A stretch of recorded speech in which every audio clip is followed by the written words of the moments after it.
Brought to you by Saluja Gold. Bharat का सबसे भरोसेमंद सलूजा गोल्ड टीएमटी बार। Saluja gold TMT. अब सही पकड़े हो कॉन्ट्रैक्टर बाबू, मजबूती सब कुछ है। कर्नाटक की राजधानी बेंगलुरु में 5 स्टूडेंट्स को जनेऊ पहनकर एग्जाम देने से रोक दिया गया। सभी स्टूडेंट्स सीईटी यानी कॉमन एंट्रेंस टेस्ट देने के लिए एग्जाम सेंटर पहुंचे थे, लेकिन हॉल में एंट्री करने से पहले उनसे जनेऊ उतारने के लिए कहा गया।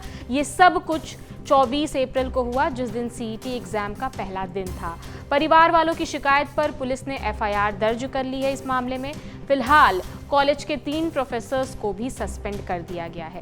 इंडिया टुडे से जुड़े सगाईराज की रिपोर्ट के मुताबिक आनंद नाम के स्टूडेंट ने बताया, मुझे अंदर जाने की इजाज़त नहीं दी गई क्योंकि उन्होंने मेरा जनेऊ देख लिया था और मुझसे कहा कि मुझे इसे उतारना होगा। मैंने अपने पिता को फ़ोन किया और घटना के बारे में पूरी जानकारी दी।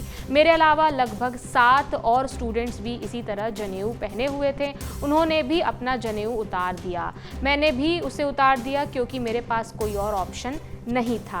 आनंद ने बताया कि एग्जाम के बाद उन्होंने मां को फ़ोन किया और घटना के बारे में बताया। इसके बाद वो सीईटी सेंटर आई। उन्होंने पूछा, आप ऐसा कैसे कर सकते हैं? उन्होंने मैनेजमेंट से पूछा, ये एक धार्मिक मामला है, आप जनेऊ को इसमें शामिल नहीं कर सकते। ये हमारे शरीर के ही एक हिस्से जैसा है, इसलिए हम इसे कभी नहीं हटा सकते हैं। ऐसा आनंद की मां ने सवाल किया, उनसे पूछा।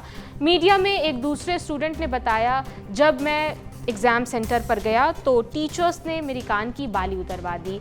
मैं ये तो समझ सकता हूँ क्योंकि वहाँ किसी भी मेटल की चीज़ ले जाने की इजाज़त नहीं है, लेकिन उन्होंने मुझे अपने शरीर से पवित्र धागा जनेऊ भी उतरवाने के लिए मजबूर किया।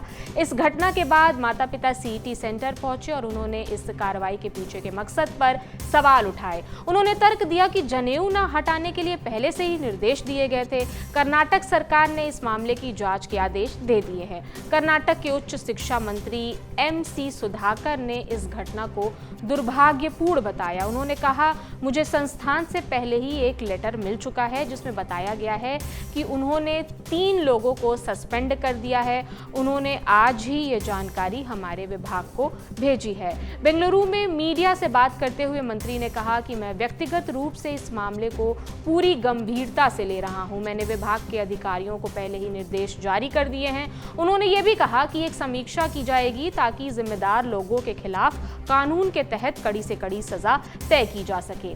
बीजेपी ने इस घटना के लिए कांग्रेस के नेतृत्व वाली कर्नाटक सरकार पर निशाना साधा है। कर्नाटक विधानसभा में विपक्ष के नेता आर अशोका ने दावा किया कि कांग्रेस सरकार के हिंदू विरोधी काम बिना किसी रोक टोक के जारी हैं। उन्होंने कहा, सीईटी फिजिक्स परीक्षा के दौरान कई स्टूडेंट्स को अपने जनेऊ हटाने के लिए मजबूर किया गया। राज्य सरकार जानबूझकर हिंदू प्रतीकों को निशाना बना रही है। हमने तत्काल पुलिस कार्रवाई की मांग की क्योंकि शिकायतें मिलने के बावजूद केस दर्ज करने में देरी हुई।